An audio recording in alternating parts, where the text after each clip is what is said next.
Good morning friends, আমি আজকে চলে এসেছি আমার পর্তুলিকা গাছের একটা ভিডিও নিয়ে।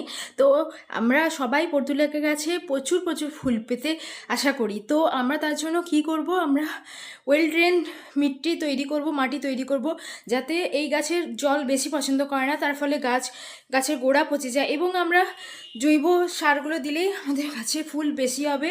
এবং আমরা কি করব, যে ফুলগুলো হয়, ফুলগুলো যেগুলো হয়ে যায়, সেই বাসি ফুলগুলো বা পচা ফুলগুলোকে যদি আমরা ফেলে দিই, তো তাহলে হচ্ছে যে আরও বেশি বেশি করে কুড়ি আসবে তার ফলে, এবং এই গাছটা আরও ফুলে ভরে উঠবে।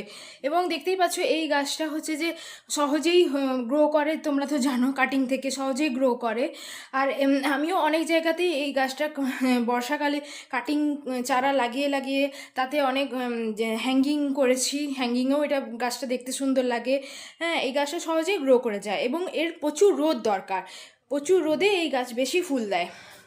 আর এইটা দুটোর ভ্যারাইটি আছে, এই একটা ভ্যারাইটি আর এই একটা ভ্যারাইটি।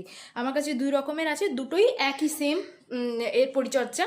তো এই দুটো গাছেই আমার ভালো ফুল হয় এবং দুটোই আমি হ্যাঙ্গিং রেখেছি এবং এমনিও এখানে মাটিতে টবে বসিয়ে রেখেছি এবং দুটোতেই প্রচুর পরিমাণে কুড়ি এসছে। তো ধন্যবাদ।